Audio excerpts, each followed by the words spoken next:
जय श्री कृष्ण सा। आप सभी का मेरे चैनल पर स्वागत है। आप सभी को नवरात्रि की हार्दिक शुभकामनाएं। आइए सुनते हैं नवरात्रि का पहला अध्याय, भगवती की महिमा और मधु कैटभ का वध। भगवान विष्णु के सो जाने के बाद मधु और कैटभ को मारने के लिए ब्रह्मा जी ने जिनकी स्तुति की थी, उन देवी महाकाली की मैं स्तुति करता हूँ। वे अपने 10 हाथों में खड़ग, चक्र, गदा, धनुष, बाण, शूल, भुशुंडी, मस्तक और शंख धारण करती हैं। वे त्रिनेत्रों वाली है। उन्होंने अपने समस्त अंगों में दिव्य आभूषण धारण कर रखे हैं। मार्कंडेय ऋषि बोले, सूर्य के पुत्र सावर्णी जो 8वें मनु कहलाते हैं, उनके पैदा होने की कथा विस्तार पूर्वक सुनाता हूँ। हे ऋषियों, उसे ध्यान से सुनो। प्राचीन काल में सवारोचिष मनवंतर में चैत्र वंश में सूरत नाम का एक राजा था। उनका सारी पृथ्वी पर राज्य था। वे अपनी प्रजा का औरस पुत्रों की तरह पालन पोषण करते थे। इतना होने पर भी कोला विध्वंसियों के राजा के साथ उनकी शत्रुता हो गई। उनका कोला विध्वंसियों के साथ युद्ध शुरू हो गया। यद्यपि कोला विध्वंसी संख्या में कम थे, फिर भी उन्होंने सूरत पर विजय प्राप्त कर ली। इसके बाद राजा सूरत अपने नगर में आकर अपने देश का शासन करने लगे, परंतु कोला विध्वंसियों ने यहाँ भी राजा सूरत पर आक्रमण कर दिया। राजा सूरत का बुरा समय जान उसके दुरात्मा, दुष्ट और बलवान मंत्रियों ने राजा की सेना, कोष आदि पर अपना अधिकार कर लिया। अपना बुरा समय समझकर राजा सूरत अकेले ही घोड़े पर बैठकर हिरण का शिकार करने के बहाने घने जंगल में चले गए। वहां पर उन्हें एक आश्रम दिखाई दिया, जहां पर जंगली पशु अपनी पारंपरिक हिंसा वृत्ति को छोड़कर शांतिपूर्वक विचरण कर रहे थे। वह आश्रम मेधा मुनि का था। आश्रम में पहुंचकर राजा सूरत ने महर्षि मेधा को दंडवत प्रणाम किया। मुनि द्वारा उचित सत्कार पाने के कारण राजा सूरत कुछ काल तक वहां इधर उधर विचरण करते हुए आश्रम में रहने लगी। कुछ काल तक आश्रम में रहने के बाद राजा सूरत के मन को राज्य की ममता ने आकृष्ट कर लिया। वे सोचने लगे कि जिस प्रजा का पालन मैंने पुत्रवत किया था तथा मेरे पूर्वज से पूर्व काल से पालते आए हैं, आज वह राज्य मुझसे छिन गया है। मेरे ही नौकर चाकर और मंत्री दुराचारी हो गए हैं। पता नहीं अब वे प्रजा का पालन धर्मपूर्वक कर रहे होंगे या नहीं। मेरा श्रेष्ठ सूरवीर हाथी जो सदा मद की वर्षा करता रहता था, वह न जाने क्या क्या कष्ट उठा रहा होगा। मेरे आज्ञाकारी नौकर चाकर जो प्रतिदिन प्रसन्नता से धन और भोजन प्राप्त किया करते थे, अब वे दूसरे राजा की आज्ञा का पालन करते होंगे। मेरे कठिन परिश्रम से भरे पूरे कोष को वे फिजूल खर्च करके खाली कर देंगे। क्या वास्तव में मेरे द्वारा संचित खजाना सचमुच नष्ट हो जाएगा? इस प्रकार और भी बातें राजा के मन को व्यथित कर रही थी। इस प्रकार सोचते सोचते एक दिन आश्रम के पास राजा सूरत की भेंट एक वैश्य से हुई। राजा ने उनसे पूछा, तुम कौन हो? यहाँ किस लिए आए हो? तुम्हारा मुख मलिन और शोकग्रस्त दिखाई दे रहा है, इसका कारण क्या है?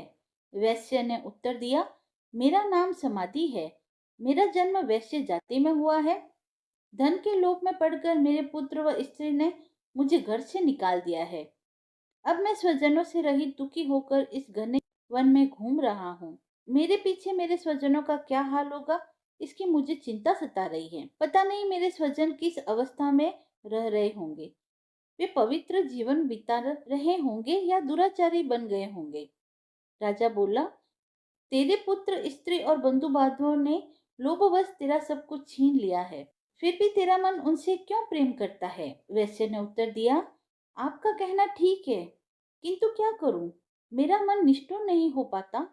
उन्होंने धन के लोभ में पड़कर पिता का स्नेह, पति का प्रेम और आत्मजन्यों के स्नेह की तिलांजलि देकर मुझे घर से निकाल दिया। हे राजन, मेरा मन पता नहीं फिर भी उन्हीं में क्यों आसक्त हो रहा है। उनके लिए अब भी मैं लंबी लंबी सांसें ले रहा हूँ। मेरा मन अत्यंत दुखी हो रहा है। मार्कंडेय ऋषि बोले, हे ब्राह्मण, इसके पश्चात राजा सूरत और उस वैश्य दोनों ने महर्षि मेधा के पास जाकर उन्हें दंडवत प्रणाम किया और राजा सूरत महर्षि से बोले, भगवान, मैं आपसे एक बात पूछना चाहता हूँ, उसे बताइए। मेरा मन मेरे वश में नहीं है। यह बात मेरे मन को आंदोलित कर रही है। मेरा राज्य मेरे हाथों से निकल गया, फिर भी मेरी ममता राज्य के बारे में बनी हुई है। इधर इस वैश्य को भी पुत्र, स्त्री और संबंधियों ने अपमानित करके घर से निकाल दिया। यद्यपि इसे इसके संबंधियों ने त्याग दिया है, फिर भी इसका मन उनमें ही रमा हुआ है। इस प्रकार हम दोनों अत्यंत दुखी हैं। हे ऋषिवर, उन लोगों के अवगुणों को देखकर भी हम दोनों के मन में उनके लिए ममता उमड़ रही है। हमें इसका ज्ञान होते हुए भी ऐसा क्यों है? अज्ञानी मनुष्यों की तरह हम दोनों में यह मूर्खता क्यों है? महर्षि मेधा बोले, विषय मार्ग का ज्ञान सब जीवों को है। इसी प्रकार विषय भी सबके लिए अलग है। कुछ प्राणी दिन में नहीं देखते तो कुछ प्राणी रात में नहीं देखते। कुछ प्राणी दिन और रात में बराबर देखते हैं। ये ठीक है कि मनुष्य सब प्राणियों में समझदार है, किंतु केवल वे ही ऐसे नहीं होते। पशु पक्षियों में भी ज्ञान होता है, वे भी ज्ञान रखते हैं। जैसा ज्ञान मनुष्यों में है, वैसा ही ज्ञान पशु पक्षियों में भी है। ज्ञान के होने पर भी इन पक्षियों को देखो, ये अपने बच्चों की चोंच में दाना डाला करते हैं। भूख से पीड़ित होने पर भी पहले बच्चों को खिलाते हैं। हे भद्र पुरुषों, क्या उन पुरुषों को नहीं देखते जो प्रत्युपकार के लोभ के कारण पुत्रों की प्राप्ति की कामना करते हैं, लोभ के वशीभूत होकर उनका पालन पोषण करते हैं। पुत्र पौत्र उनका भरण पोषण न भी करे, फिर भी माता पिता तो अपने बच्चों का पालन पोषण करते ही है। संसार में महामाया के प्रभाव से ममता रूपी भंवर से युक्त होकर मोह के भंवर में डाल दिए गए हैं। इसमें विस्मय करने की कोई बात नहीं है, क्योंकि यह सब भगवान विष्णु की योग निद्रा है। महामाया ने सारे विश्व को मोहित कर रखा है। वही देवी योग माया ज्ञानियों के चित्त भी बलपूर्वक खींचकर मोह में डाल देती है। उसी महामाया के द्वारा यह चराचर संसार उत्पन्न होता है। देवी महामाया प्रसन्न होकर अपने भक्तों को वरदान देती है, जिससे मुक्ति प्राप्त होती है। वही मुक्ति की परम हेतु है। वही सनातनी ब्रह्म ज्ञान स्वरूप विद्या है। यह देवी ही सांसारिक बंधनों का कारण तथा वही सर्वेश्वर की ईश्वरी है। राजा सूरत बोले, हे महात्मा, आप जिसको महामाया कहते हैं, वह कौन सी देवी है? हे ब्राह्मण श्रेष्ठ, यह देवी किस प्रकार उत्पन्न हुई, उसका क्या कार्य है, उसका स्वभाव स्वरूप आदि के विषय में भी मैं जानना चाहता हूँ। ऋषि बोले, हे राजन, वह देवी तो नित्य स्वरूपा है। उनके द्वारा यह संसार रचा गया है, फिर भी उनकी उत्पत्ति अनेक प्रकार से होती है। वह सब मैं आपको बताता हूँ। वह देवताओं का कार्य सिद्ध करने के लिए प्रकट होती है। एक बार संसार को जलमग्न करके जब भगवान विष्णु योग निद्रा का आश्रय लेकर शेष शैया पर सो रहे थे, तब मधुकैटभ नाम के दो प्रसिद्ध राक्षस उनके कानों के मैल से प्रकट हुए और ब्रह्मा जी को मारने दौड़े। ब्रह्मा जी विष्णु जी की नाभि कमल में जा छिपे। ब्रह्मा जी ने भगवान विष्णु को सोया हुआ देखकर हृदय को एकाग्र करके इसी योग निद्रा की स्तुति की। यह स्तुति भगवान विष्णु को जगाने हेतु की गई थी।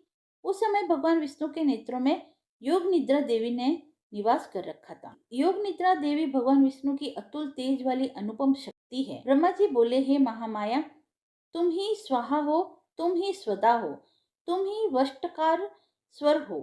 हे देवी, तुम ही अमृत हो, नित्य ओंकार स्वरूप अक्षर ब्रह्म में अ उ म इन तीन मात्राओं में तुम ही स्थित हो तथा इन तीन मात्राओं के अतिरिक्त नित्य आदि मात्रा अर्थात व्यंजन जिसका उच्चारण विशेष रूप से नहीं हो सकता, वह भी तुम ही हो।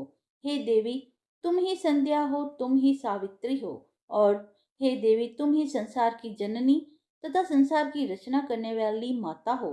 संसार का पालन भी तुम ही करती हो, अंत में उसका संहार भी तुम ही करती हो। हे मातेश्वरी, सृष्टि को रचते समय तुम सृष्टि रूपा हो, पालते समय तुम स्थित रूपा हो। कल्पांतर में जब इस संसार का प्रलय करती हो तो सहंती रूपा भी तुम ही हो। तुम ही महाविद्या, महामाया, महामेधा, महास्मृति, महारात्रि हो। हे मातेश्वरी, तुम ही समस्त चराचर के तीनों गुण सत्व रज तम की उत्पन्न करता प्रकृति स्वरूपा हो। हे देवी, तुम ही काल रात्रि, महारात्रि तथा दारुण मोह रात्रि हो। श्री भी तुम हो, ईश्वर भी तुम हो, लक्षण बुद्धि भी तुम ही हो। हे देवी, तुम ही लज्जा, पुष्टि, तुष्टि, शांति, क्षमा हो। खग धारिणी, त्रिशूल धारिणी, घोर रूपा गदा तथा चक्र धारण करने वाली तुम ही हो। हे देवी, शंख, धनुष, बाण, पुषंडी और परिधि धारण करने वाली तुम ही हो। तुम ही सौम्य और सौम्यांतर हो। सभी सुंदर पदार्थों से भी तुम अत्यंत सुंदर हो। हे देवी, पर और अपर में श्रेष्ठ तुम ही हो और तुम ही परमेश्वरी हो। हे सभी स्वरूपों की धारण करने वाली, जहाँ कहीं सत्य असत्य वस्तुएं हैं, उन सब में जो शक्ति है वह तुम ही हो। हे देवी, उन समस्त वस्तुओं की शक्ति तुम ही हो। मैं आपकी किस तरह से प्रार्थना करूं, जो इस संसार की रचना, पालन, संहार करता है। ऐसी अवस्था में तुम्हारी स्तुति कौन कर सकता है। इस जगत की इस सृष्टि, पालन और संहार करने वाले भगवान विष्णु को जब तुमने योग निद्रा के वशीभूत कर दिया है, तो फिर तुम्हारी स्तुति कौन कर सकता है। हे देवी, मुझे, भगवान विष्णु को तथा भगवान महादेव को भी तुमने शरीर प्रदान किया है। इसी कारण तुम्हारी स्तुति करने की शक्ति किसी में नहीं हो सकती। हे देवी, तुम अपने उदार प्रभावों के द्वारा ही स्वयं प्रशंसित हो। हे देवी, ये मधु और केटव दो राक्षस है। इन्हें मोहित करके तथा संसार के पालक भगवान विष्णु को शीघ्र ही जगा दो। इसके साथ साथ विष्णु जी के हृदय में इन दोनों को मार डालने की बुद्धि पैदा करो। ऋषि बोले, इस प्रकार जब ब्रह्मा जी ने मधु और केटव असुरों के संहार के लिए तथा भगवान विष्णु को जगाने के लिए देवी से प्रार्थना की, तो उसी समय भगवान विष्णु के नयन, मुख, नाक, भुजा, हृदय और वक्षस्थल से निकलकर अव्यक्त जन्मा श्री ब्रह्मा जी के आगे योग माया उपस्थित हो गई तथा भगवान विष्णु भी उस योग निद्रा से जाग गए। भगवान विष्णु ने उन दोनों राक्षसों को देखा जो क्रोध से लाल आंखें किए ब्रह्मा जी आ जाने का प्रयत्न कर रहे थे। उसी समय भगवान विष्णु ने शेष शैया से उठकर उन दोनों राक्षसों से युद्ध किया। उन्होंने उन दोनों राक्षसों से 5000 वर्ष तक केवल बाहु युद्ध किया। वे दोनों राक्षस मधु और केटव अत्यंत बल के कारण उन्मत्त हो रहे थे। इधर महामाया ने भी उन्हें मोह में डाल रखा था। वे दोनों राक्षस श्री हरि से कहने लगे, हम तुम्हारी वीरता से संतुष्ट है, तुम हमसे कोई भी वर मांग लो। श्री हरि बोले, यदि तुम दोनों मुझसे प्रसन्न हो तो अब मेरे हाथ से मारे जाओ, बस इतना सा ही मैं तुमसे वर मांगता हूँ। ऋषि ने कहा, इस प्रकार धोखे में आ जाने पर जब भगवान श्री हरि ने उन दोनों से यह वरदान ले लिया, तो वे दोनों राक्षस श्री हरि से कहने लगे कि हमें सब जगह जल ही जल दिखाई देता है, इसीलिए हमारा वध उस स्थान पर कीजिए जहाँ पृथ्वी पर पानी न हो। ऋषि मेधा ने कहा, तथास्तु, ऐसा ही होगा। कहकर शंख, चक्र, गदाधारी भगवान ने उन दोनों के सिर अपनी जांघों पर रखकर चक्र से काट डाले। इस प्रकार यह महामाया देवी श्री ब्रह्मा जी की प्रार्थना पर स्वयं उत्पन्न हुई है। हे राजन, मैं अब इनके प्रभाव को बताता हूँ, आप ध्यान से सुनो। पहला अध्याय समाप्त हुआ। यदि आपको यह अध्याय पसंद आया हो तो आप मेरे चैनल को लाइक, शेयर एंड सब्सक्राइब करें। धन्यवाद।